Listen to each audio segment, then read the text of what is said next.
I'm here with you. We're going to talk about stuff here today. We have a guest during the first hour. We're going to talk about war. Is it ever justified? Did we have one of those justified wars recently? Are we cleaning up the aftermath of one, or that was justified, or did we blow it?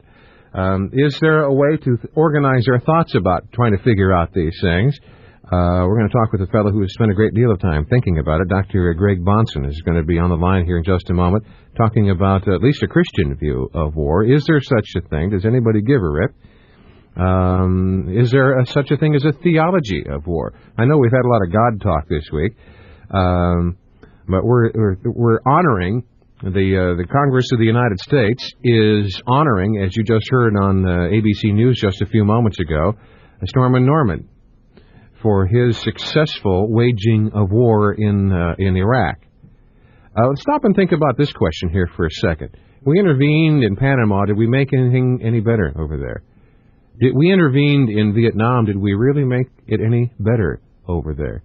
We've just finished, or in the process of continuing to intervene in Iraq and Kuwait. Did we really make it any better over there? We have to think about these things if we are to figure out what we're going to do in the future when these issues arise. Later, we're going to talk with Dave Stanley from Iowans for Tax Relief. He says the legislature of the state of Iowa is about ready to expire, and it hasn't dealt with the taxpayers fairly. We're going to talk about that for a while. Then we'll have some open topic time during the next hour. Well, is war ever justified? Dr. Greg Bahnsen is here. How shall we describe you, Dr. Bahnsen? Well, I'm a minister of the gospel, Presbyterian by denomination, and currently scholar in residence at the Southern California Center for Christian Studies, where we do a lot of work in publishing and lecturing and debating. Okay, debating on what kinds of things? Well, we debate the question of God's existence and the truth of the Christian faith. We debate ethical issues, Christians' involvement in the world, socio-political matters. And so both in apologetics and in ethics, we try to defend the Christian worldview and show its advantages and superiority to its alternatives. If I were to ask you the question just this way, in fact, I'm going to. Well, was the most recent war in the Middle East justified? Was Operation Just Cause indeed a just cause? Well, obviously, when you ask the question looking for a yes or no answer, and there has to be a yes or no answer, because I don't think we live in a world of relativism, but it's going to be subject to misunderstanding if there isn't something by way of a lead-in explanation of what a just war is, and then how that would be applied. Is there such a thing? I believe there is such a thing as a just war. From the standpoint of biblical revelation, though we know war stems from the sinful desires of men, and therefore war is always a spiritual failure for us as human beings, nevertheless, in a fallen world where we have to deal with that sinful nature of man, there are going to be occasions where war is the appropriate response to aggression. So you're not a pacifist? Not at all. I think that though the ideals of the pacifist are correct ideals, and the things that we as Christians should be striving for, we will not accomplish that by simply laying down our arms and pretending the world isn't a fallen place with aggressive individuals that will violently take advantage of the innocent. Saddam Hussein took advantage, I don't know about the innocent, but he took advantage certainly of the Kuwaitis. He's a Hitler-esque figure capable of all kinds of atrocities. Certainly, you must agree that bringing a tyrannical, lawless individual like him to bay is a noble cause, right? Well, he's been described as the butcher of Baghdad, and though there's obviously rhetorical force to that, I think there's moral force to it as well. He is a man that deserves to be driven from power and to be brought to justice for his crimes against his own people and other peoples of the world as well. So I guess there's no answer, question about him being an evil man, and there's no question about it being good that he be brought down. The real question is, what is the just and morally appropriate way for that to take place? All right. I'll bite. What is the just and moral way to bring his regime to an end? Okay, well, the question, because we asked whether this was a just war, meaning was it just for us as the United States to intervene, the real question is going to become, has God granted to us the United States of America the right to police the world. As wrong as Saddam Hussein is, and as ideal as it would be for him to be driven from power, the real question is whether we have been authorized by God to expend the lives and money, property of our citizens in order to accomplish that noble end. And I don't believe that the Bible warrants that kind of thinking for not only the United States, but for any other nation of the world. The problems of the Middle East have got to be taken care of in the Middle East. Our intervention, I'm afraid, betrays something of a messianic complex and way of thinking for us as Americans that, we've got the right answers and therefore we have the right to go anywhere in the world and to impose those answers. Now, that isn't to say that I disagree with the goal of having this man driven from power, but I certainly disagree with the idea that our children and our money should be used to do that. Well, what about these guys? Maybe in the way the Bible discusses, well, these guys are our neighbors, right? We're supposed to take care of our neighbors. We're supposed to love our neighbors, right? Wrong. That is an analogy which is inappropriate. We are to take care of our neighbors. The Bible teaches that, but it would be a grave mistake to transfer what the Bible teaches about interpersonal relations to international relations. To treat nations as neighbors with one another in the same way that your next-door neighbor and you are neighbors would be not only a monumental conceptual mistake, but it will lead to ethical mischief all over the place. It's also the truth. Husbands and wives are supposed to love each other and to have sexual relations with each other, but no one in their right mind tries to transfer that analogy to international affairs. Jesus told us that when we're dealing with individuals and we can avoid provocation and walk away from a fight, that we're obligated to do that. We're to turn the other cheek.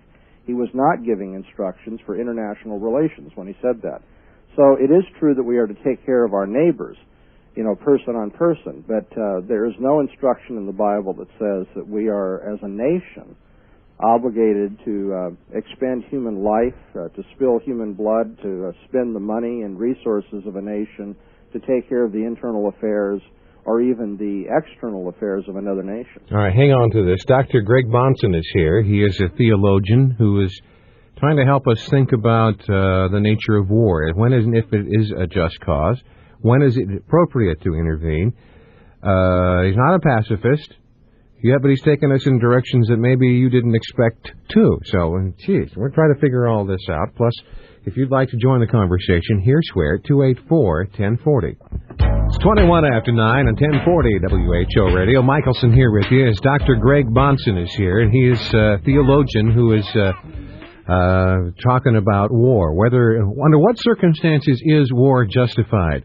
A brief question, Doc, before we go to our phone callers, okay? Okay. You were saying, all right, we can't use the rules that were given for interpersonal relationships to extend them to international relations. That's a mistake. That's right. All right, how about this then? The United States signed a treaty with the United Nations, which it sort of obligates us to use the United Nations as a legitimate international force for peace. And everybody acknowledges, well, that's a noble cause. And you said earlier that peace is a noble cause. Right. All right. We agreed, and the United Nations voted to use force over there and to get the Iraqis out of Kuwait and authorize the United States to go to war. Our own elected representatives of the United States tacitly accepted that jurisdiction when it agreed to ratify that UN vote. Therefore, we were dealing with this issue through rule of law, through our elected representatives for the cause of peace. That validated our jurisdiction, that put the good seal of housekeeping on our tactics. We won. We can now go right off into the sunset, patting ourselves in the back, and giving a national award to Storm and Norman in the joint session of Congress. Well, obviously, Jan, there are going to be some people that have trouble believing that anything the United Nations does is automatically morally acceptable.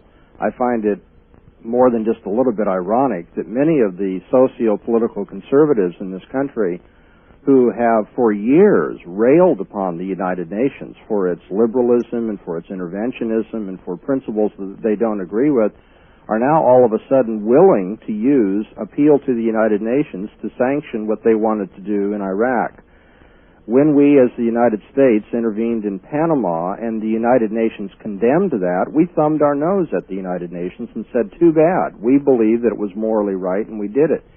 Now that we have the United Nations behind us in this particular skirmish in Iraq, then we're very happy to appeal to that as our moral justification. And so what happens here, if you're going to be honest, you see, as an ethicist, you have to look at that kind of thing and say, hasn't the United Nations become something of a taxi that we use for our convenience? When it's going the way we want it to go, then we're glad to use it. And when it goes contrary to the direction we want to go, then we openly condemn it. And so I don't believe that it shows integrity for us to believe that the United Nations is really what we think morally justifies intervention anywhere in the world. Because as a matter of fact, we intervene and don't intervene according to our own desires and according to our own way of thinking, regardless of the United Nations. And then there's the second issue, and that is, even if we totally submitted to the United Nations every time it made a decision, does the United Nations itself carry the moral authority to authorize warfare?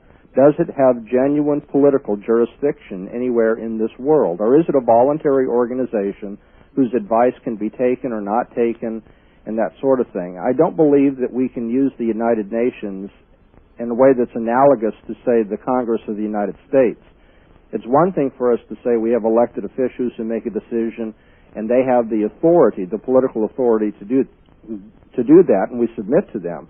It's another thing to transfer that by analogy to the United Nations. The United Nations is not a ruling body in this country. And consequently, the appeal to the United Nations is not only, in some senses, hypocritical on our part, but even where the United Nations agrees with us, it can only agree with us if you're going to do this from a moral standpoint. It can only agree with us and therefore give us some kind of sanction in what we're doing, if what we're doing is right. Well, all right. Let's take it from the nationalistic approach here briefly.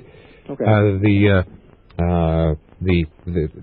He was a Hitlerist figure, threatening to lock up and control the oil wealth that to which Americans and the Western industrial might depends. And the guy was unstable. He was a threat to the existence of Israel.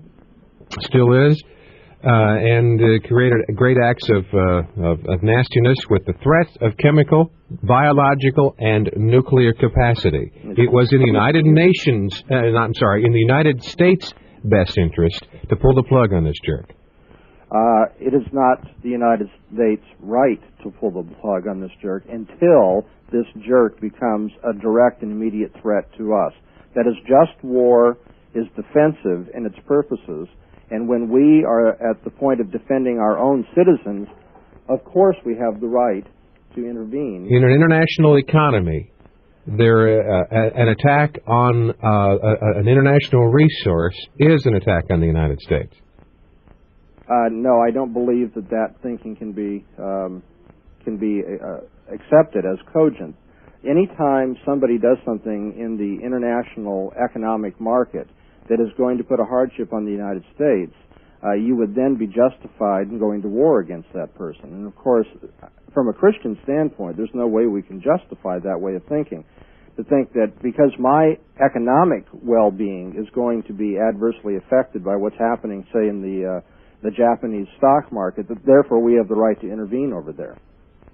So the short answer is we blew it? I'm afraid that we blew it, although, you talked about Storm and Norman being honored. It's one thing to say that the political administration made an immoral decision to involve us in something that I don't think God would approve for us to be involved in. It's another thing altogether to say that we don't support the troops and the men who are over there. I'm afraid that there's a lot of shallow ethical thinking on the part of those who do oppose the war that leads them to think, I have to oppose the soldiers and the men who are there. I, for one, as you can tell, don't support the political decision to be there. But I'm totally in support of the men who went over and risked their lives and and I think did, from a strategic standpoint, did a fantastic job. I feel a lot better as an American knowing that they're able to do such a good job. It's just I don't believe the Bush administration should have sent them to do it.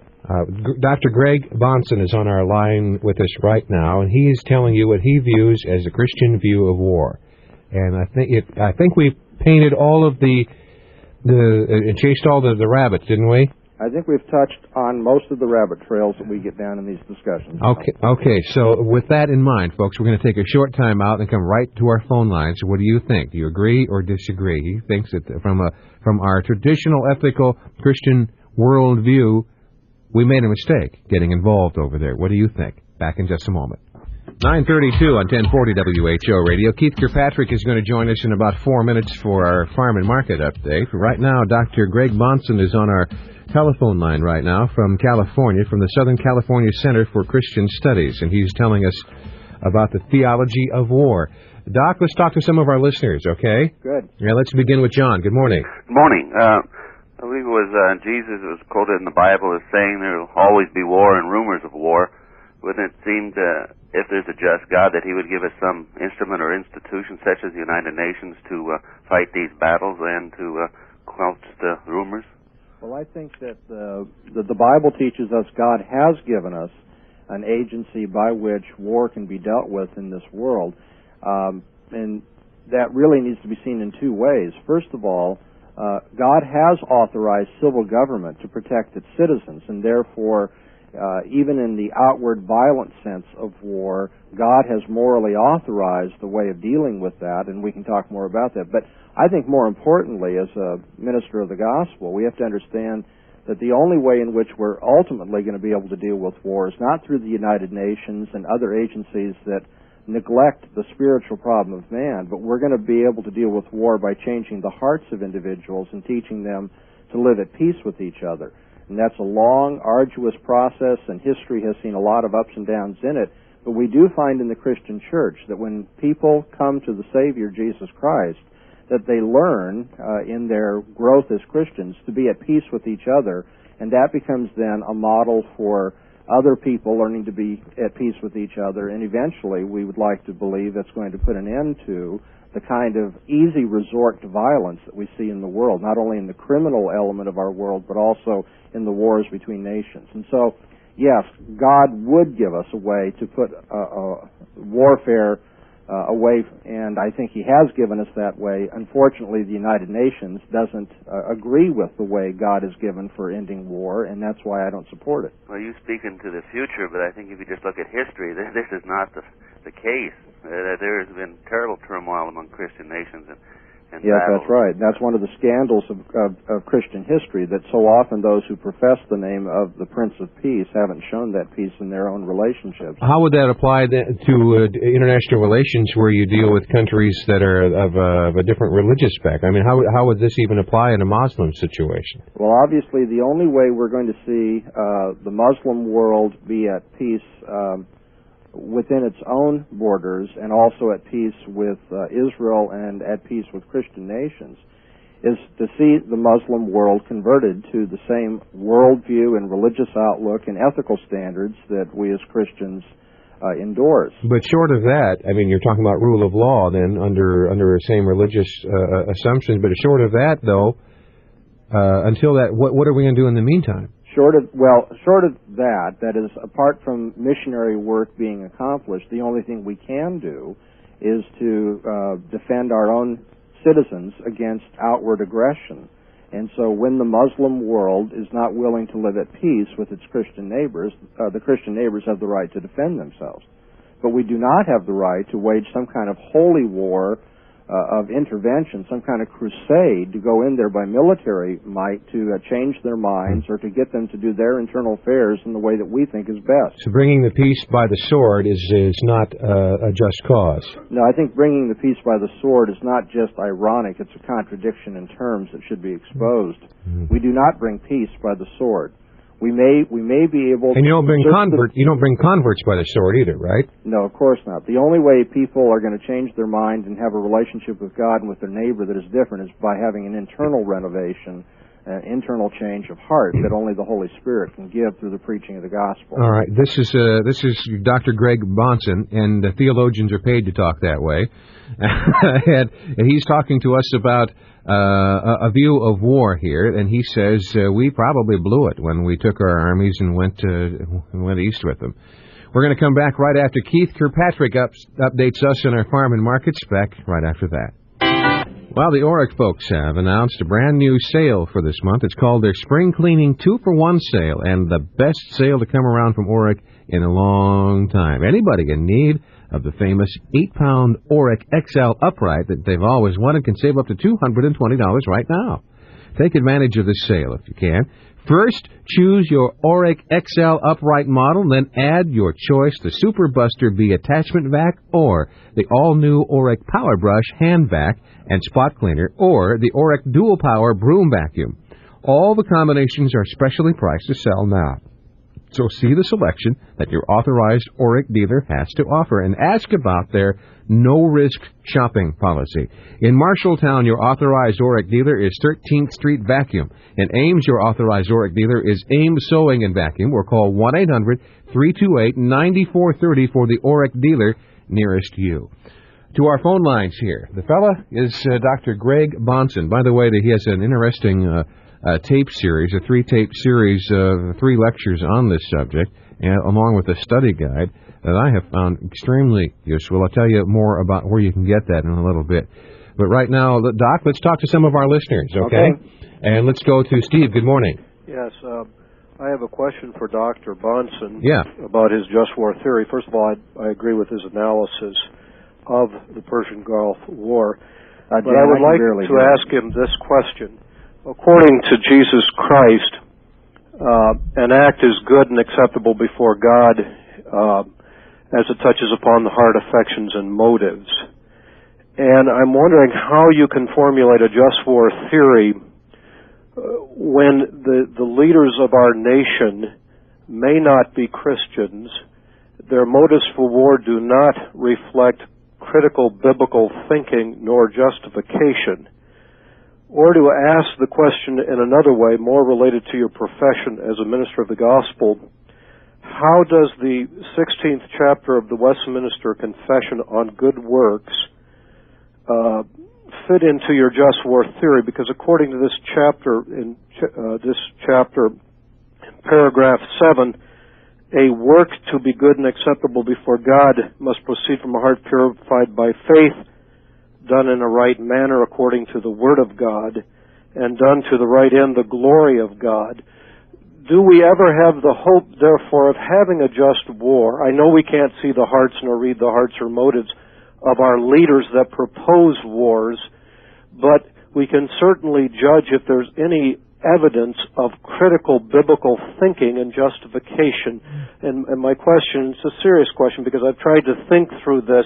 How can we have a just war if our leaders are almost self-confessedly secular and atheistic in the way they talk about war and justify it? Yeah, and they have some goal like instituting some kind of a new world order as being an underlying feature. And thank you, Steve. Dr. Bahnsen, go ahead. Well, I think that's a very good question, and I think Steve will find it helpful in trying to work it through to distinguish between what is a good work before God for an individual. Let's say George Bush on the Day of Judgment, when God examines his heart and evaluates it, what will count as a good work in terms of this question of war? Steve has brought up a good point. If he's not doing this in a way to glorify God and submit to His Word and so forth, then George Bush as an individual will answer to his Maker for that. But that is a different question from the socio-political, ethical question of just war. Just war and good works are not the same thing. The same Westminster Confession of Faith in chapter 23, Steve says, it is lawful for Christians to accept and execute the office of a magistrate when called thereunto, in the managing whereof, as they ought especially to maintain piety, justice, and peace, according to the wholesome laws of each commonwealth. So for that end they may lawfully, now under the New Testament, wage war upon just and necessary occasion. So the issue here in the confession is, what is a just occasion for war? Totally apart from the heart motives of the individuals involved, what outward affairs in the world would justify engaging in violence against your neighbor? And I believe the answer to that is only when it's in self-defense. I don't believe you have a just occasion for war when you're trying to protect your lifestyle or your oil supply. Yeah, your oil supply, what have you. Okay. But it's one thing to say that the occasion is just. It's another thing to say that it's a good work for those who are involved. How about this? If we had a mutual defense treaty with Kuwait, and we literally owned the oil fields or had a big chunk of the action, and it is not our would we have an obligation to defend, therefore, our property? Well, the question is, could we, if we were a Christian nation, and I know that's speaking as an ideal, we are not at present acting as a Christian nation, but if we were a Christian nation, would we ever have the right to help an oppressed people, like, say, the Kuwaitis in that situation? And I believe that the answer is yes, under the appropriate circumstances. And those circumstances would be that the Kuwaiti people would accept not only the privileges of American citizenship, that is to say our military protection, but they would accept also the responsibilities of American citizenship. And I would have no difficulty, conceptually anyway, with the idea of oppressed people around the world asking to become another state of the United States, in which case we can throw our lawful protection and military might behind an effort to save those people and extricate them from the butcher of Baghdad and so forth. You know how well that's going to go over. Oh, it's not going to go over well. Kuwait being our 51st state. Well, they wouldn't wish to do that either. Yes, and and that points out, again, part of the moral hypocrisy of our being involved there, that what these people want are the protections of citizenship without the responsibilities. And I think that is, it's wrong for any individual. Not only that, we were precluded from even having Christmas celebrations and exercising our own faith as far as individual soldiers is concerned while on foreign soil. Yeah, well, obviously that offends me as a minister of the gospel. Now, I realize that a large number of the soldiers there don't have any genuine religious interest in Christianity, but for the sake of those who are there, if the Kuwaitis or if the Saudis want a Christian nation, or at least a nation that has its Christian tradition and people who are Christians to come over and to protect them, I think it's totally wrong morally for them to interfere with our pursuing our own religious ritual and our own religious conviction. Doc, I need to take a time out here. We're going to take a short time out. Dr. Greg Bahnsen is on the line. I know this maybe is the most unusual conversation regarding war that you've ever heard. But if we use the term Operation Just Cause, what does that mean? Well, this fellow has tried to figure it out, and he said, weren't a just cause at all. Back in a sec. It's 5 before the top of the hour on 1040 WHO Radio. A lot of you have questions. This is really one of the more unusual conversations we've had recently. Dr. Greg Bahnsen is here, and he says, as a theologian, he says our most recent endeavor and incursion into the Middle East was not justified, at least from his theological background. His name is Dr. Greg Bahnsen. By the way, if you would like to get this tape series or get more information about any of the books that he's written, here's the number to call. It's 916-268-3914. 916-268-3914. Doc, let's talk to some more folks, okay? Go ahead. And this is J.E. Good morning. Good morning. What do you think? Well, first of all, just cause wasn't what they called this last military. That goes back to Panama. That's what they called just cause. But I had a question for the doctor. He seems to be, if I understand it, he disagrees with military maneuvers, military intervention in a case where we are not directly in threat ourselves. The problem I see is, does that mean that he also would oppose humanitarian aid to the Kurds or humanitarian aid to Bangladesh or any of that kind of intervention in the internal or external affairs of another country? Good question. What do you think, Doc? Well, I'm not at all against the humanitarian efforts to help the Kurds or to help the people of Bangladesh and so forth, but I am against the government being the source and provider of that charity. Throughout Christian history, Christians have been able to help other people and to help other nations that have gone through disaster and so forth without the government putting its sword behind the efforts. The only problem I have then with intervention of a humanitarian sort is when the government takes it upon itself to enforce it with threats of imprisonment and so forth because people don't pay their taxes and then the tax money is used to do this. I think voluntary organizations like the Christian Church, the Red Cross and so forth have every moral right to offer that when it is desired and acceptable to the people receiving the aid. I'd agree with you, Doc, except for one case. We unleashed the terrible, wretched activity against the Kurds and encouraged them to rise up against Saddam Hussein, causing the carnage, in essence, against the Kurdish population. Don't we, therefore, have a degree of responsibility for bailing them out of activities we encourage them to do in our behalf? Jan, we don't disagree on that at all. When I was answering your caller, I was trying to lay down the more general moral premise that humanitarian aid is morally acceptable when it's done through a voluntary organization and so forth. But now what we have to do, we have a complicated situation where our government has wrongly entered into the internal affairs of two nations. And we have, I agree with you, I think we have encouraged the... my other point is, what about a situation where a country... Jay, if you could speak up for it. Hang on, Doc.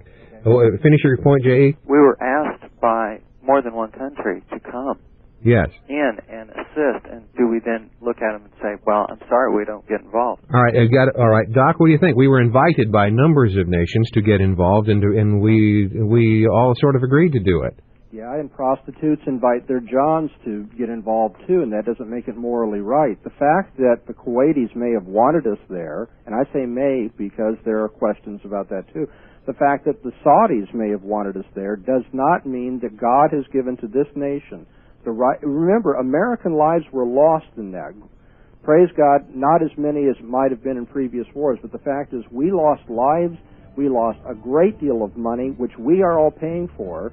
And the question is, has God authorized this nation to use the money and the blood of its citizens to engage in that kind of crusade? All right, hang on to that. We're going to come back. Thank you for your call there, J.E. Those of you on the line, if you can stay put, do so. I've asked my guests to stay with us a bit longer. 9 minutes after 10 on 1040 WHO Radio. We'll have some open topic time coming up shortly.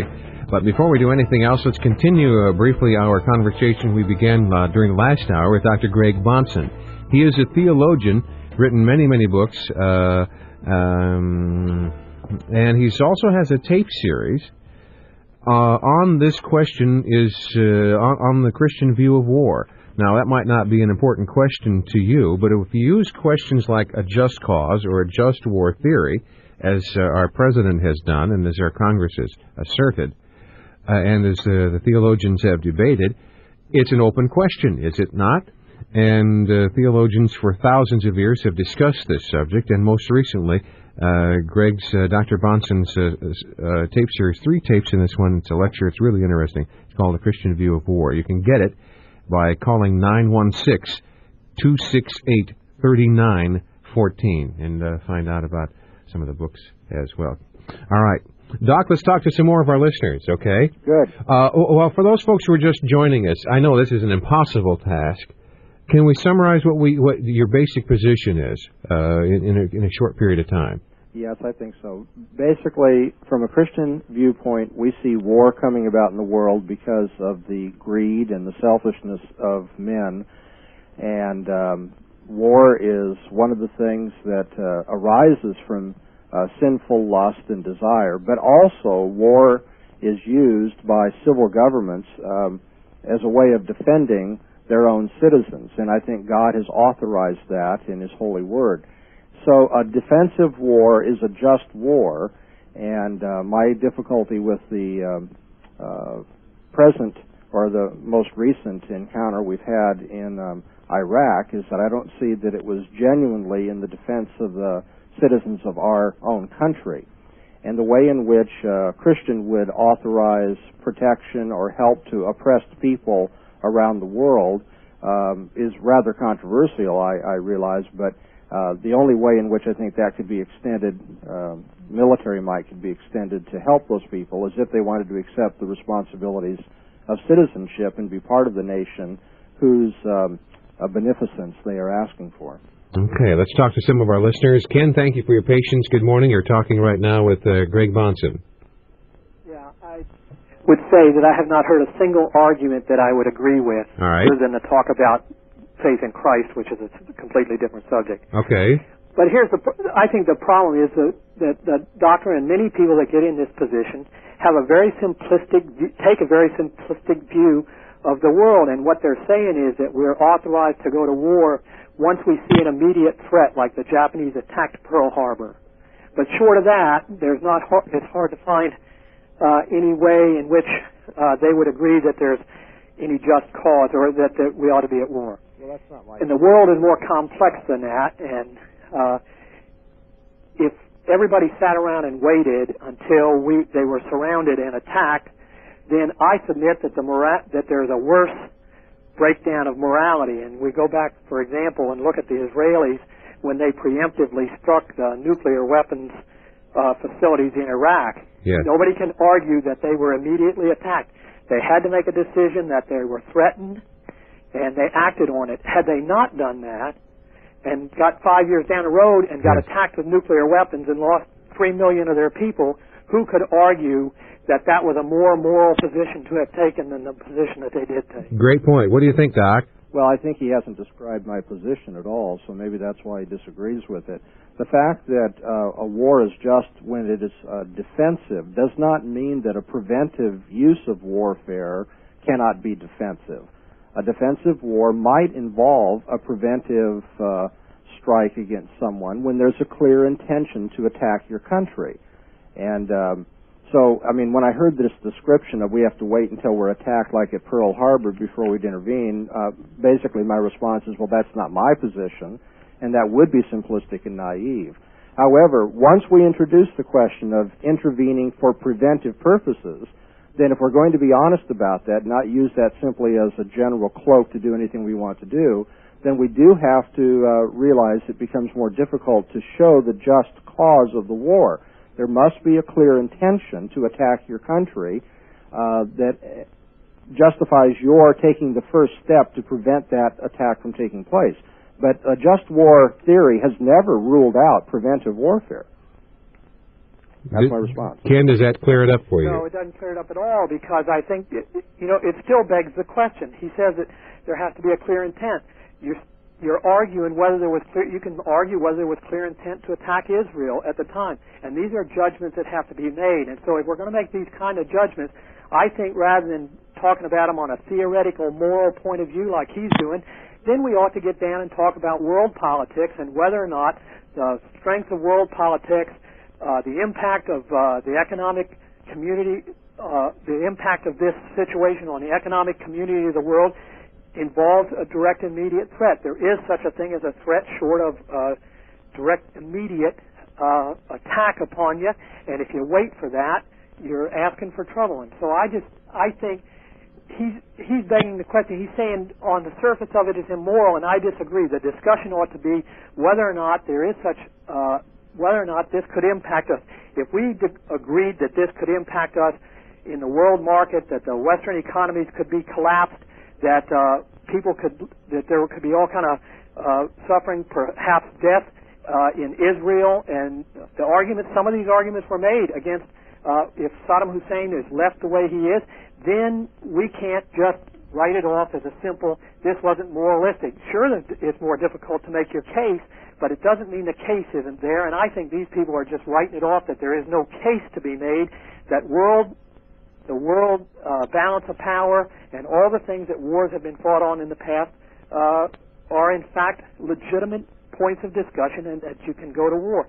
And if we hadn't waited so long in World War II, there was an immorality in World War II when they did not stand with Hitler because they couldn't show an immediate threat, because people argued, well, he's not going any further. And then we lost how many millions of people in this world, and I contend that there is a immorality in not recognizing that the world is a fallen place, that it is a dangerous place, and that we've got to talk about it in deeper terms than just whether or not we can justify that there is so clear an immediate threat that we could go to war. Well, Jan, I think... Hang on, Ken. Doc, what do you think? Well, I think your caller may want to go back to his logic books and look up what begging the question is. I'm not begging any question. Basically, the caller is arguing that I don't like the question that you're raising. That is, I don't want it to have to be something where there's a clear intention that justifies going to war. I don't want it to have to be a moral matter because that's just too simplistic, and with the world, the situation being what it is, then on and on and on these details, we have to get involved and so forth. But can he really be serious that he doesn't think that there has to be some kind of evidence that we are being done harm before we have a right to enter into a military conflict? I really don't think he's thought that through. He may not like that question being raised, but I'm going to raise the question anyway. Who gives you the right, or who gives the United States the right, or who gives France the right? Where does anyone get the moral right to take the life of another individual or to use the money of its citizens to prosecute even a good cause? I'd like to know, what is the moral standard that the caller is applying here? I can tell you what my moral standard is. I'm not begging the question. I'll put it right out on the table for discussion. But what's his moral standard? Okay, Ken, you would like to respond to that? Yeah. Okay, well then hang on, because I need to take a short time out. We'll do that. This is a strong argument here. This is the nitty-gritty of this whole thing. Join us as we return to Michael's in the Morning in just a sec. 21 after 10 on 1040 WHO Radio. I understand the frustration of a conversation like this, folks, and I know we're moving slowly through the calls, and we have lots of really good ones to come. This is not a conversation that lends itself well to a superficial analysis. That's why we got ourselves in these kinds of problems to begin with. So I'm willing to spend additional time thinking these issues through, because I think that's what you expect out of a program like this. Dr. Greg Bahnsen is on our newsmaker line right now. He is a theologian who says our most recent war was not morally justified. Ken, you wanted to make the point here before we move on. Yeah, I'll just make one. I disagree with him that it's not thought through. The only point I'm trying to make is it's fine to make the moral argument, but ultimately you have to define, there has to be room to make a definition of what is a clear and immediate threat, or what is a legitimate enough threat to use your national power. And that's where I agree that there can be a debate about that, and that if we want to go back to the Middle East, we ought to debate about whether or not we have enough of a threat to the world economy, to the world community, to justify what we did. And I don't mind people having that debate. But what I hear, you have to realize that you can always figure out clear and immediate threat after the fact. Before the fact, it is a more difficult question. And to just sort of write it off, and which is what I keep hearing out of him, I don't see how you ever get to the point that it is so clear that you have to take action until, in many cases, it's so late that you have incurred greater loss of life, and therefore there is a greater immorality. So I think there is a legitimate argument to say that we can look at our national interest and we can make a determination that the ultimate threat to life is greater in the future than it is right now if we don't do something. I guess the question is whose life, though, Ken? Well, are we called to be as the policemen of the world? No, we're not called to be policemen of the world. And for these people that use that argument, I think that they bang on conservatives for using the United Nations. I don't think that there is a hypocrisy there. I think the only reason that some conservatives are appealing to the argument about the United Nations is that it's a question of jurisdiction. People say we don't have to be policemen of the world, and I think conservatives are only making the point that we were not being just policemen of the world, that the world community in this case was united. Certainly we don't act in concert all the time with the United Nations. We act in our own interest as we should. Okay, Ken. Not submitting to them for rule. Okay, thank you, Ken. I appreciate the addition. Respond, Doc, if you'd like. Any way you want.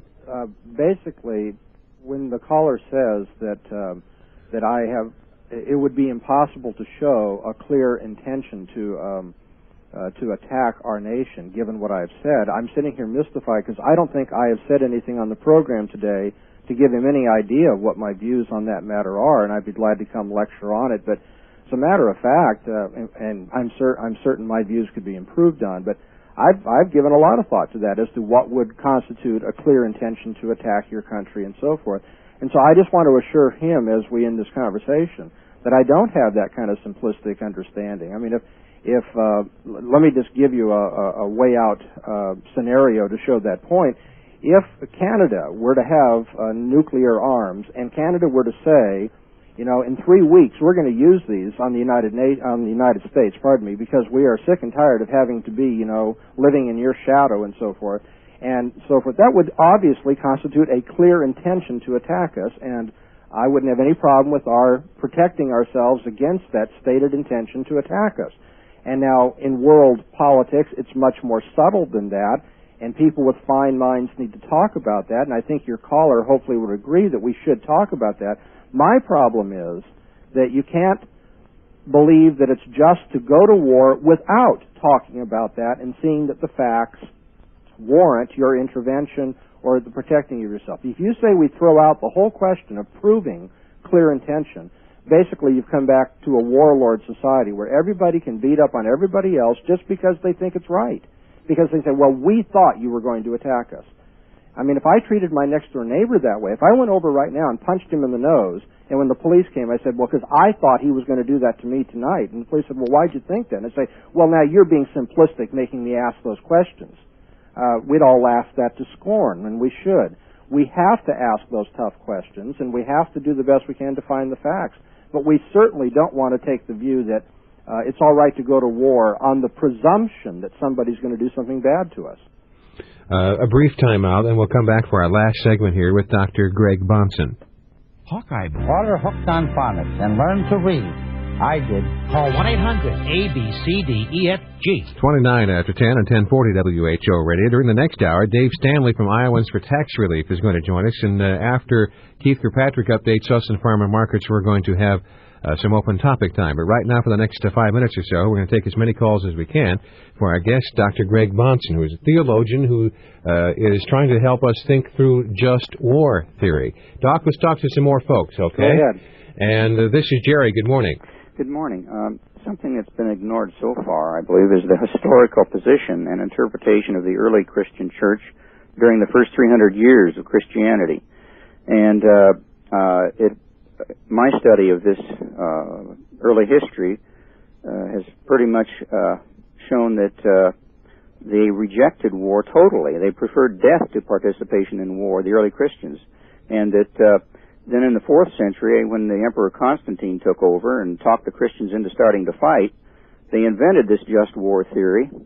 But even that, in that just war theory, they stated that you couldn't kill civilians. Well, modern war just ignores that. Yeah. And, Doctor, would you agree with me that this total change of Christianity in the 4th century from total rejection of war and preference of death to it to this so-called just war theory that's ended up in crusades and slaughter of Christians slaughtering each other against Jesus' command to love one another, and that these 2 world wars we've had, and now and even the rise of Islam can be attributed to the failure of the church to teach what Jesus taught and to teach the whole world these things. Interesting question. What do you think, Doc? Well, I don't agree with the reading of early Christian history that has been given by the caller.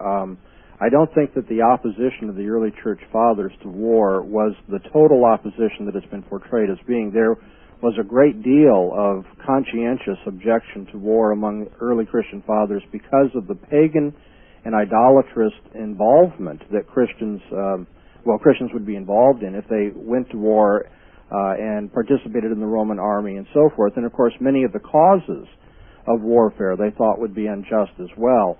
So I don't think that the early history of the church is quite as black and white as it's been portrayed. But more importantly, we can debate the facts of history later. More importantly, I think the standard that we have to apply in moral questions is not the history of the church, be it early or medieval or reformational.